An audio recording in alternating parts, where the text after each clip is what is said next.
ఈ వీడియో చూసే ముందు ఓం నమఃశివాయ అని కామెంట్ చేయండి. శివరాత్రి హిందువులకు పెద్ద పండుగ అనే చెప్పవచ్చు. ఈ రోజే శివుడు లింగాకృతి పొందిన రోజు. అందుకే శివరాత్రి రోజున దేశం అంతా శివాలయాల్లో శివపూజలు చేస్తారు. ముఖ్యంగా శివరాత్రి పండుగ రోజున ఎట్టి పరిస్థితుల్లోనూ చేయకూడని పనులు కొన్ని ఉంటాయి. పొరపాటున మనం తెలియక ఆ తప్పులు చేస్తే జీవితంలో ఎన్నో కష్టాలను ఎదుర్కొంటారు. కాబట్టి శివరాత్రి రోజున చేయకూడని పనులు ఏంటో ఈ వీడియోలో తెలుసుకుందాం. శివరాత్రి రోజున ఉదయం సూర్యోదయానికి ముందుగానే నిద్రలేచి తలస్నానం చేసి శివుడిని పూజించాలి. ఎట్టి పరిస్థితుల్లోనూ సూర్యోదయం తర్వాత నిద్రలేవకూడదు. ఇలా చేస్తే మీ ఇంటికి దరిద్రం పడుతుంది. అదేవిధంగా ఉదయం 8 లోపు ఖచ్చితంగా శివాలయాన్ని దర్శించాలి. శివరాత్రి రోజున చెంబుడు నీళ్ళని అయినా స్వామికి అభిషేకం చేయాలి. శివుడికి అభిషేకం చేయాలంటే గేదెపాలను అస్సలు వాడకూడదు. శివాభిషేకం కోసం కేవలం ఆవుపాలను మాత్రమే ఉపయోగించాలి. ఇక శివాలయంలో గర్భగుడికి వెళ్లే సమయంలో పురుషులు చొక్కా ధరించకుండా కండువా కప్పుకుని శివుడికి అభిషేకం చేయాలి. శివలింగంపై పాలు పోసిన తర్వాత నీళ్లతో ఖచ్చితంగా అభిషేకం చేయాలి. అలా చేస్తేనే సంపూర్ణ అభిషేక ఫలితం దక్కుతోంది. మహిళలు శివుడికి అభిషేకం చేస్తున్న సమయంలో శివలింగంని అస్సలు తాకకూడదు. అభిషేకం చేసే సమయంలో మన శరీరం నుంచి వచ్చే చెమటలు కానీ వెంట్రుక కానీ శివలింగంపై పడకుండా జాగ్రత్త పడాలి. శివాలయంలోకి మొగలి పువ్వుని తీసుకురాకూడదు. ఇది స్వామివారికి సమర్పించకూడదు. పాల ప్యాకెట్లను నోటితో కొరికి ఆ పాలతో శివునికి అభిషేకం అస్సలు చేయకండి. నేరుగా పాల ప్యాకెట్తో శివుడిని అభిషేకించకూడదు. పాలను ఒక గ్లాసులో పోసుకుని శివునికి అభిషేకం చేయాలి. ఈ రోజున పేదలకు దానం చేస్తే చాలా మంచిది. ముఖ్యంగా ఈ శివరాత్రి రోజున ఎవరికైనా పేదవారికి తోటకూర దానం చేస్తే పుణ్యం లభిస్తుంది. శివపూజ చేస్తున్న సమయంలో స్టీల్ పాత్రలను అస్సలు వాడకండి. బదులుగా ఇత్తడి, వెండి, రాగి పాత్రలను ఉపయోగించండి. ఈ రోజున నలుపు రంగు దుస్తులను అస్సలు ధరించకూడదు.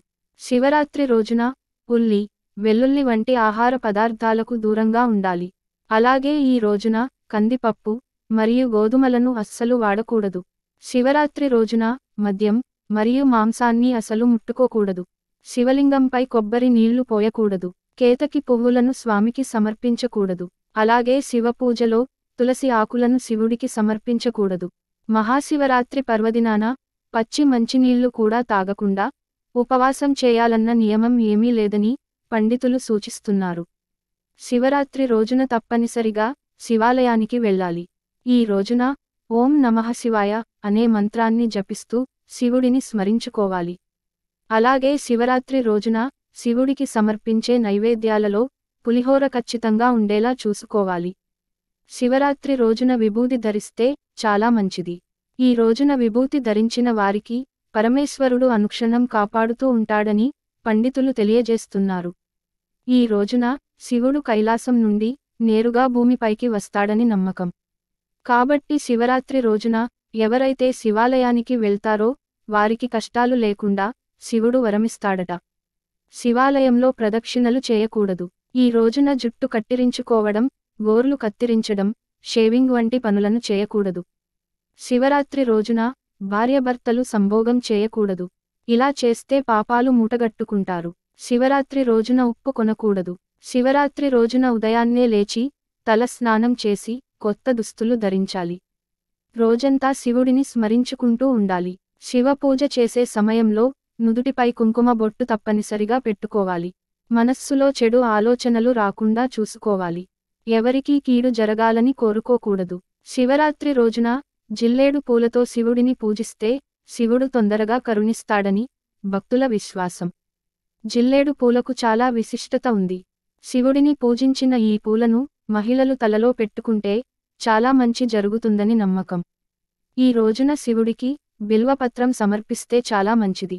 శివుడికి బిల్వపత్రం సమర్పిస్తే శివుడు సంతోషించి మీరు ఏది కోరుకున్నా అది ఖచ్చితంగా నెరవేరుతుంది.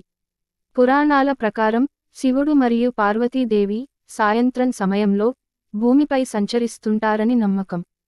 కాబట్టి శివపార్వతుల ఆశీర్వాదం పొందాలంటే శివరాత్రి రోజున సాయంత్రం సమయంలో ఖచ్చితంగా దీపారాధన చేయాలి. సాయంత్రం సమయంలో పూజ చేసినట్లయితే ఆ పూజ 1000 రెట్లు ఎక్కువ పుణ్యప్రాప్తిని ఇస్తుందని పండితులు చెబుతున్నారు. అలాగే మహాశివరాత్రి నాడు ఖచ్చితంగా ఉపవాసం చేయాలని, చేస్తే పుణ్యం లభిస్తుందని శాస్త్రం పేర్కొంటోంది. కానీ అనారోగ్యంతో ఉన్నవాళ్ళు, చిన్న పిల్లలు, ముసలివాళ్ళు, గర్భవతులు ఉపవాసం చేయాలన్న నియమం ఏమీ లేదు. శివుడిని పూజించే ముందు వినాయకుడిని నమస్కరించి పూజ చేయాలి. శివరాత్రి రోజున ఓం నమః శివాయ అనే పంచాక్షరి మంత్రాన్ని కనీసం 108 సార్లు జపించాలి.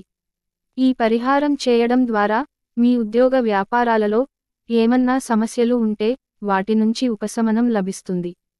శివరాత్రి రోజున తులసి కోట దగ్గర నెయ్యి దీపం వెలిగిస్తే ఎన్నో శుభఫలితాలు కలుగుతాయని పండితులు చెబుతున్నారు. శివరాత్రి రోజున సాయంత్రం ఇంట్లో సాంబ్రాణి ధూపం వేస్తే మీ ఇంట్లో ఉన్న దుష్టశక్తులు అన్నీ బయటకు పోతాయి. మహాశివరాత్రి రోజున ప్రతి ఒక్కరూ ఖచ్చితంగా జాగరణ చేయాలి. ఇలా చేయడం వల్ల భక్తుల కోరికలన్నీ నెరవేరుతాయని పండితులు అంటున్నారు. శివరాత్రి జాగరణ చేసేవారు శివరాత్రి ముగిసే వరకు నిద్రపోకుండా శివుడి భక్తి పాటలు వింటూ ఉండాలి. లేదా శివుడికి సంబంధించిన కథలు వింటూ ఉండాలి. అలా కాకుండా సినిమాలు చూడటం వంటివి చేస్తే మీరు చేసే జాగరణానికి ఫలితం ఉండదు. శివరాత్రి రోజున రోజంతా అన్నం ముట్టకుండా ఉపవాసం చేసి సాయంత్రం శివయ్యని దర్శించుకుని పాలు మరియు పండ్లు తినాలి. మరుసటి రోజు ఉదయం ఇంట్లో దేవునికి ముందు దీపం పెట్టి పూజించిన తర్వాత శాకాహార భోజనం చేసి ఉపవాసాన్ని విడవాలి. అంతేకాని శివరాత్రి అయిపోయింది కదా అని మాంసాహారం తింటే చేసిన ఉపవాస దీక్ష ఫలితం దక్కదు. ఈ వీడియో మీకు నచ్చితే లైక్ చేసి సబ్స్క్రైబ్ చేయండి.